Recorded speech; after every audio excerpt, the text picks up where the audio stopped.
Thought we'd go over a couple items from last week that we talked about briefly before the events, but just to talk about a couple of them afterwards. One was we had our Shaping the Future, Adapting to Change briefing on our transit future. And I thought it was an excellent briefing, and for those of you who didn't have an opportunity, there is a great summary of that briefing on our website now. I think it is clear that transit is fundamental to our county's future from an economic development perspective, from an environmental perspective, from a quality of life perspective. It's that it is absolutely essential that we move forward with the Purple Line, that we move forward with the CCT, and that we move forward with a rapid transit system. One of the aspects of the rapid transit system that I think is most important is that it is a place where we can control our own destiny. And that is fundamental to our ability to move forward and address the paramount issue in our county today. So the Purple Line, of course, I am a strong supporter of, but we have state funding issues, we have federal funding issues. We are going to push real hard to get those issues resolved. CCT, similarly, we have state funding issues that we need to attend to, as well as federal funding issues.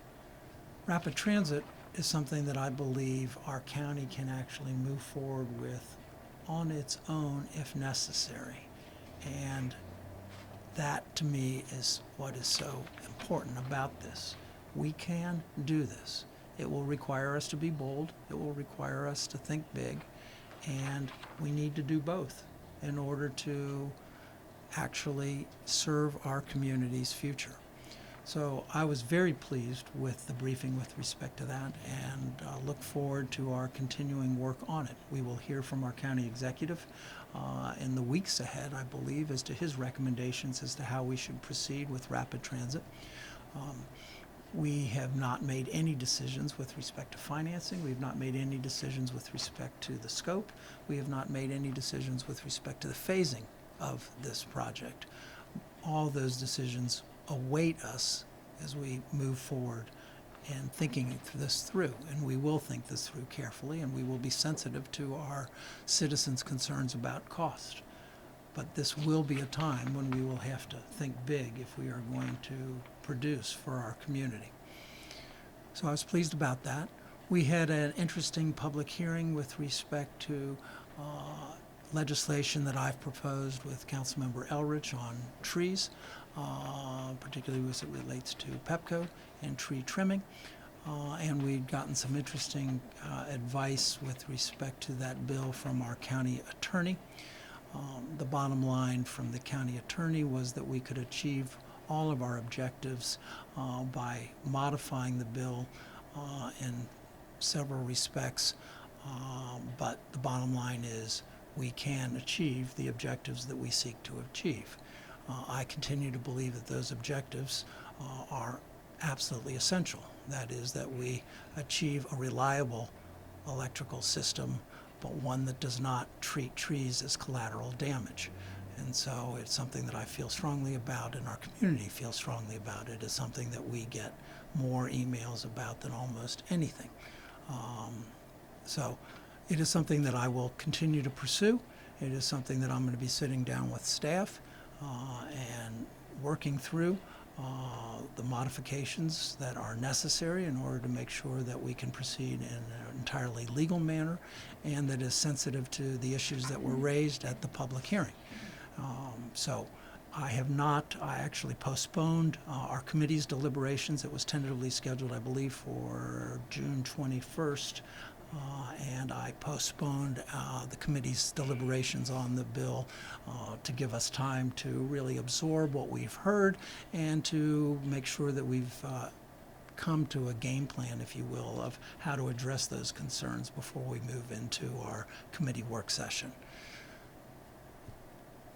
Other issues that are important, and I should have mentioned this in the context of the transit issues, is that we've seen a letter from the transit community urging the governor and the state legislature to broaden the special session that is contemplated for gambling to include gas tax. And our county is a strong supporter of a gas tax because, again, if we are going to achieve any of the transit objectives that we desire, there has to be a secure source of funding for that. So in the scheme of things, from our county's perspective, a gas tax is at the very top of the list of things that our state delegation needs to attend to. And if there is going to be a special session, we would certainly urge that this matter be included within it and resolved in an appropriate manner. We have a couple interesting things coming up. We've got public hearings on a Costco matter. We've got a public hearing on a proposal to extend sewer into a museum in my district. I'm happy to answer questions with respect to that, but I thought that that was an appropriate way to open it up, and then I'll open it up to you guys. You met with the planning board last week and they offered their opinion on the Costco bill. Can you talk about what you think it might change that's going to go with this? I can't tell you what will change with respect to that. It is something that my colleagues and I are going to grapple with. There are obviously arguments on both sides of this issue, and certainly the community has a lot of concerns with respect to it. So I am not a co-sponsor of that legislation and have reserved my rights, if you will, to make sure that I've thought it through completely, heard the public completely, and then we'll take the matter up and roll the dice and see what the will of the body is. As far as the gas tax, Montgomery County supports it. It's the biggest, and has the most representation and interest, but no one else, both sides, seems to support this in the legislature. Can you talk about the role of transit complaint pushing this, and Well, it seems unlikely? I hope that the Baltimore community in particular will begin to step up, because the red line certainly is not going to proceed in the absence of a gas tax as well. And the Prince George's County delegation cares deeply about the purple line. So it seems to me if you would have Baltimore, Prince George's County, and Montgomery County all speaking up, then it changes the equation. It's only if you lose some portion of those other two jurisdictions that the votes simply aren't there. I understand from a rural perspective why you would look at this and say, I'm sorry, this isn't for me, although I think they're mistaken in that regard.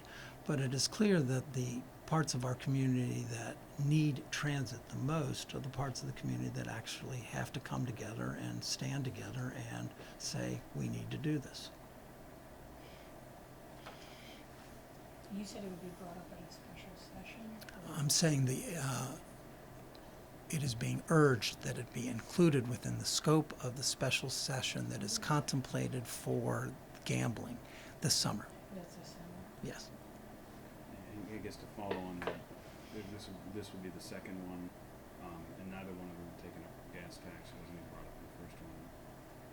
They're looking at those other issues. Do you think the gas tax issue rises to an issue that should be addressed if they're going to deal with something like gaming in a special session? The gas tax should be taken up. I personally believe that if you look at gambling versus transportation, that there's simply no question that transportation is far more important to our state's future and to our economy and to the quality of life in our state.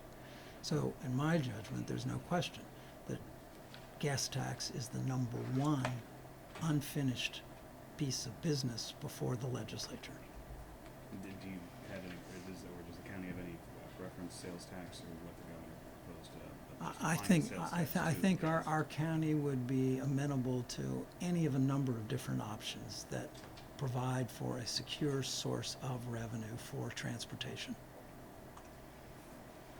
In terms of the tree trimming utilities bill, my question was, you had said that there were ways of achieving, modifying it. Can you go into any details what you had said on ways to modify that bill? Not at this juncture. He just said, I think the opinion made reference to that the county should not be regulating utilities per se. And suggested that if we used our other authority, more broadly, that he thought that we could achieve the objectives that we need to achieve. So I'm going to be sitting down with our legal counsel and sitting down with our staff and working our way through this to come up with the precise mechanisms to ensure that trees are trimmed in Montgomery County in an appropriate manner. And let me repeat why I think this is so important. Our county, and I submit that I've been at the forefront of this, fought very hard to ensure that Montgomery County's ratepayers were provided with reliable electrical service. We have fought very hard for that, and I think we have begun to succeed. I think, actually, I think Pepco has begun to make some investments. I think reliability is increasing, and the Public Service Commission is holding Pepco accountable for reliability, financially accountable. In that context, trees become potentially collateral damage because every tree that poses the slightest threat to a line is seen as something that can create a financial disincentive or penalty for Pepco. If we don't simultaneously bolster the protection for trees, we will have created an imbalance in our approach to this problem that seems to suggest that somehow trees and reliable power cannot coexist. No, they can and should. And so this legislation is designed to underscore that we can have both reliable power and a canopy and the aesthetics and the environmental qualities that trees represent. But we need to attend to that because right now we have an imbalance in the incentives. We've created all of these economic incentives to ensure that we have reliable power, and if we don't provide some measure of support for trees, they will be, if you will, they will pay the price. Mm-hmm. And you said the committee meeting that was originally scheduled has been postponed. Yes. Do you have any idea to when? I don't, until I sit down with staff and we work our way through the issues that were raised. I know there were a number of people in the agricultural community that raised a number of concerns with respect to the scope of the bill.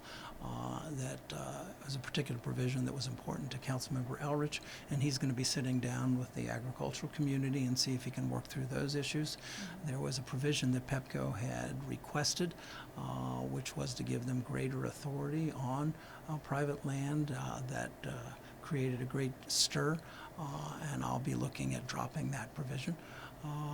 And then we'll have the other provisions that the county attorney indicated we need to reframe in order to make sure that we do this in an appropriately legal manner.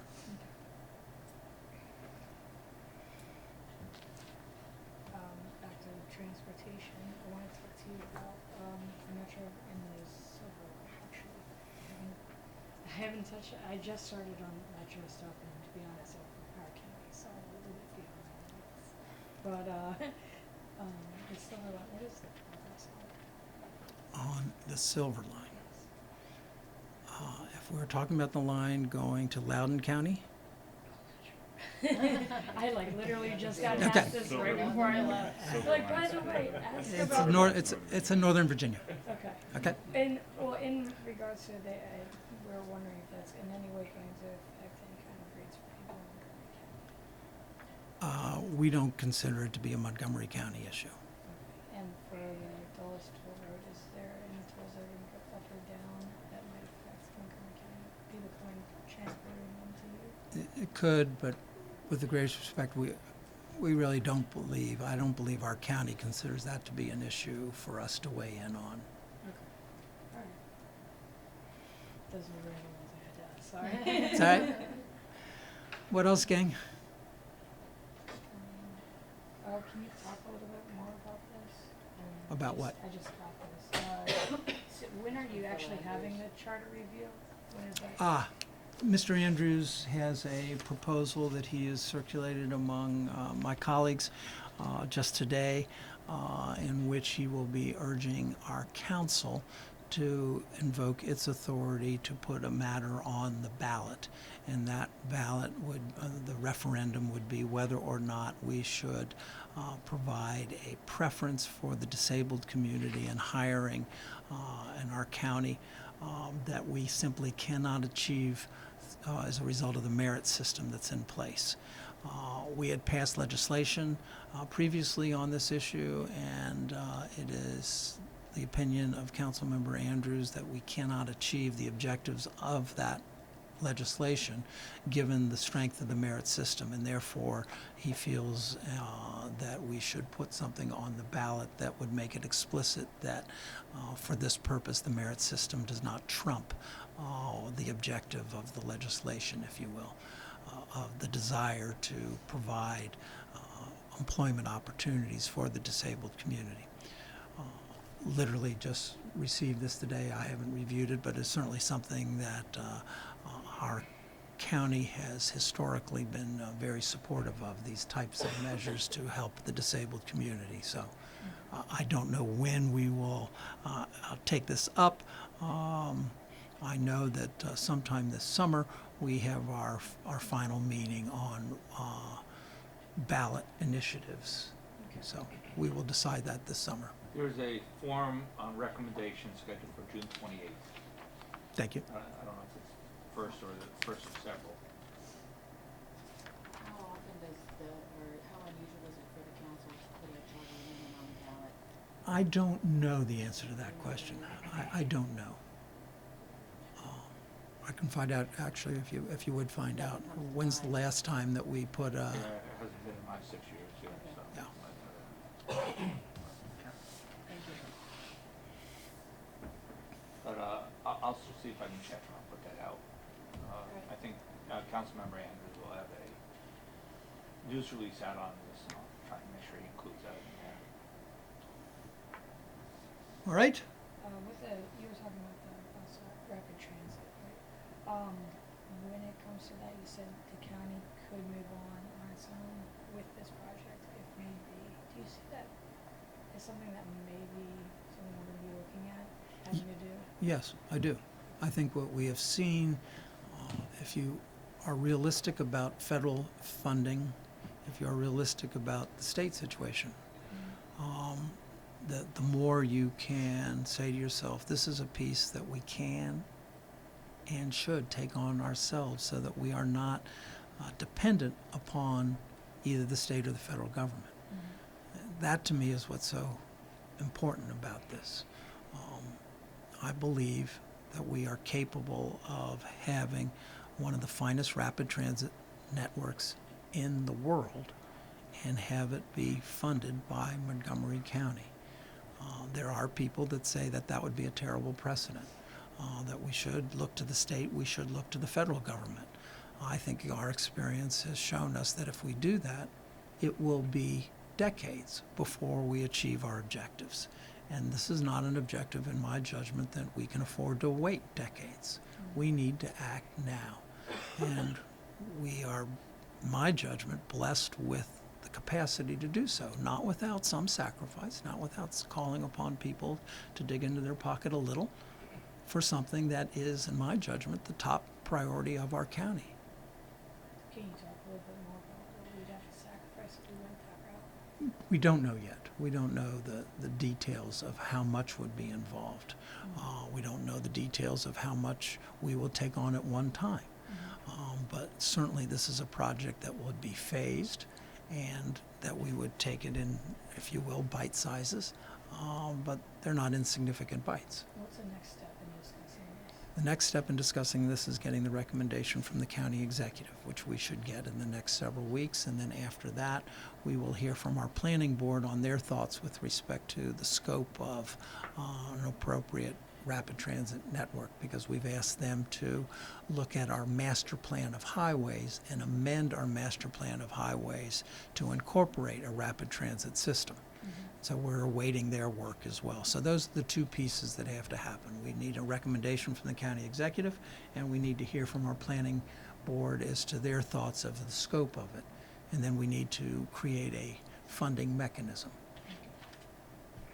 All right, I think that covers it. Okay? Thank you, gang. Thank you.